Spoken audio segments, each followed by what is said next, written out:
Hello everyone, welcome to our channel University of Political Science. Today I discusses about functions of the monarchy in UK. According to Jennings, the functions of the monarchy may be said to be four. First, appearing in an impersonal fashion as the crown, the monarch's name is the cement that binds the constitution. Secondly, the monarch similarly binds the units of Commonwealth. Thirdly, there are political functions of the highest importance which the monarch performs personally. Fourthly, the monarch is a social figure exercising important functions outside the political sphere. We begin the elaboration of these functions first taking the personal functions of the monarch, though it upsets the order in which Jennings enumerates them. Personal authority of the king.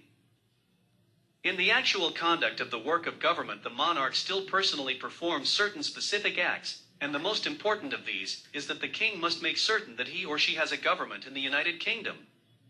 The government is headed by the Prime Minister, and the Prime Minister selects his own team to make a government.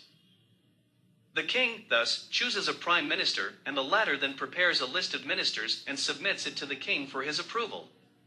But when choosing the Prime Minister, the king must remember that a ministry must have the support of a majority of the House of Commons, otherwise it will be unable to govern. Nowadays, the choice of such a person who is to be the Prime Minister and can lead the majority in the House of Commons is obvious. The leader of the majority party in the House of Commons is summoned and commissioned to form government. The essential point, writes Herbert Morrison, is that the new Prime Minister should be able to command a majority in the House of Commons, and not merely be able to form a government, for the government cannot live without a parliamentary majority. If the government is defeated on a hostile vote in the House of Commons, the sovereign summons the leader of the opposition and commissions him to form a new government. Even if the Prime Minister dies in office, the choice of his successor can be reasonably obvious, though careful consideration would be given to the likelihood of the person appointed being acceptable to a majority in the House of Commons. Since Churchill's war government has emerged the office of the Deputy Prime Minister, though it has not been constitutionally recognized. When the Prime Minister dies in office, says Morrison, the Deputy Prime Minister might be specially considered by the sovereign, though there would be no obligation to do so, especially as I gather that the sovereign does not recognize such an office. In 1951, when Winston Churchill again returned to office, he submitted to George VI the name of Anthony Eden as Secretary of State for Foreign Affairs and Deputy Prime Minister. The king pointed out that the latter office was unknown to the Constitution, and on his instructions it was deleted from the new Foreign Secretary's appointment. But if no party commands a real majority, or when a Prime Minister retires, and when the majority party has not yet designated its leader, the choice of the Prime Minister is not easy. The sovereign makes, in such an case, a personal decision to whom to send, or, although he is always careful to follow that course which is least likely to arouse criticism. The sovereignty choice in these conditions, writes Morrison, has much constitutional significance. The choice may be a very delicate one and involve embarrassing complications.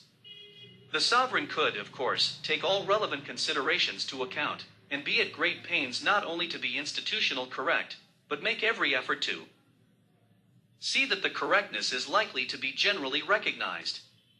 It's the sovereign's undoubted right to seek or not to seek the advice of the outgoing Prime Minister, and is also free to receive counsel and advice from such privy councillors whom the monarch may wish to consult. When the Conservative Prime Minister, Bonar Law, resigned because of ill health on May 20, 1923, King George V passed over the claims to succession of Sir Austen Chamberlain and Lord Curzon, and sent for Stanley Baldwin to form the government. In 1924, no party had a clear majority in the House of Commons. George V sent for Ramsay MacDonald, and not Asquith, to form the government, although the Labour Party had behind it only about one-third of the members of the House. A minority Labour government under MacDonald, dependent on Liberal votes, took office again in 1929.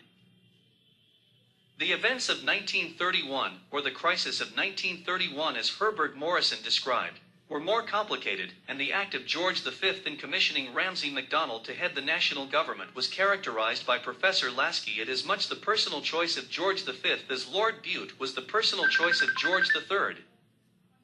King George V was, I feel sure, wrote Herbert Morrison, activated by sincere motives. And certainly the financial and economic situation of the country was serious. Nevertheless, I think his judgment was at fault. The king would have been wise, he adds, to have ascertained what was likely to happen by inquiry of one or more Labour privy councillors likely to know. He might have asked the Prime Minister to ascertain the view of the Labour cabinet, but no action was taken to ascertain the general Labour view. Morrison even questioned the need of the national government, and was of the opinion that a Conservative-Liberal coalition could have done all that the so-called national government did.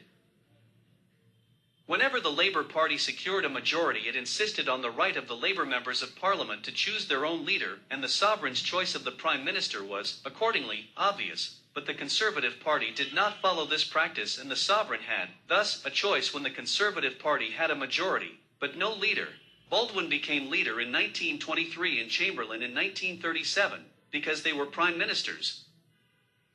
This practice of the Conservative Party evoked a severe criticism from the Labour Party when Sir Anthony Eden resigned on January 9, 1957, and the Queen appointed Harold Macmillan as the new Prime Minister. Until the moment Macmillan went to the palace, the nation was left guessing whether he or R.A. Butler, the Lord Privy Seal, would become Sir Anthony Eden's successor. The Queen sought the advice of Sir Winston Churchill and the Marquess of Salisbury, and it was believed that the advice of Churchill was a powerful factor in deciding the issue.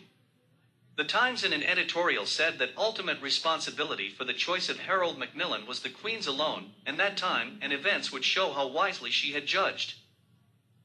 Labour Party chiefs at a specially called meeting of their shadow cabinet parliamentary committee expressed the fear that the Crown had been brought into party politics in a most undesirable way. James Griffiths, Labour deputy leader, in the absence of the leader Hugh Gaitskell, said in a radio interview on January 11, 1957. More information, please visit our website www.politicalscienceview.com. Thanks. See again to new topics.